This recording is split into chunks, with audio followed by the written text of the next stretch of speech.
राष्ट्रगीत वंदे मातरम की 150 साल पूरे होने के उपलक्ष्य में भगत सिंह चौक पर विशेष कार्यक्रम का आयोजन किया गया। इस अवसर पर स्कूली बच्चे और स्थानीय नागरिकों ने मिलकर वंदे मातरम का गायन किया।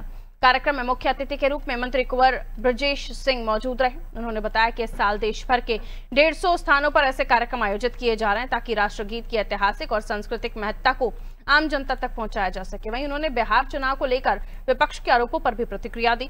उन्होंने कहा, विपक्ष के आरोप निराधार हैं और जनता बीजेपी सरकार की नीतियों पर भरोसा दिखा रही है। साथ ही उन्होंने कहा कि पार्टी लोकतंत्र और विकास की दिशा में मजबूती से आगे बढ़ रही है, जबकि विपक्ष केवल मुद्दा विहीन बयानबाजी कर रहा है।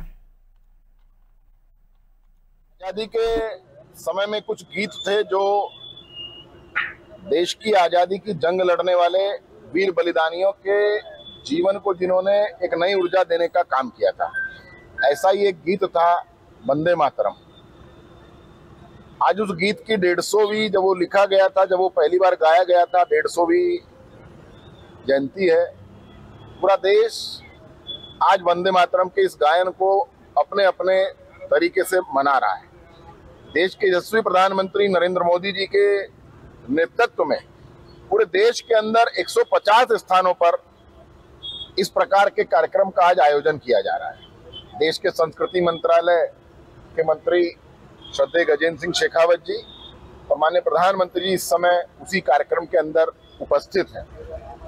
इस गीत को भारतवासियों ने केवल गाया नहीं है, इस गीत को भारतवासियों ने जिया है और उसी का प्रमाण है कैसे अनेक आजादी के गीतों को गा करके हमने 1947 में 150 साल की गुलामी से हमें मुक्ति मिली, भारत माता दास्ता की बेड़ियों से मुक्त हुई और आज हम एक स्वतंत्र भारत के अंदर स्वतंत्र रूप से अपना सब लोग जीवन यापन कर रहे हैं। जो लोग हम पर वोट चोरी का आरोप लगा रहे हैं, इस देश के अंदर सबसे पहली वोट चोरी का उदाहरण उन्हीं के खानदान के द्वारा दिया गया था। सबको मालूम है कि कौन राष्ट्रीय अध्यक्ष मतों के हिसाब से चुना गया था और फिर अपने एक खानदान के बुजुर्ग को राष्ट्रीय अध्यक्ष बनवाने के लिए उन्होंने किस प्रकार से गांधी जी का उपयोग किया था। तो पहली वोट चोरी किसने की? जो इस देश के सबसे बड़े वोट चोर हैं वो आरोप लगा रहे हैं। दरअसल वो आरोप नहीं लगा रहे हैं, वो बौखला गए। पिछले 20 लगभग 14 से और अब तक उनके पराजय की जो गिनती है उनके नेताओं के नेतृत्व में, उससे वो बौखला गए और उस बौखलाहट में वो ये बयान देते हैं जिस SIR का वो वोट चोरी का आरोप लगा रहे हैं, ये वो पहले उनके कार्यकाल में भी हो चुकी है।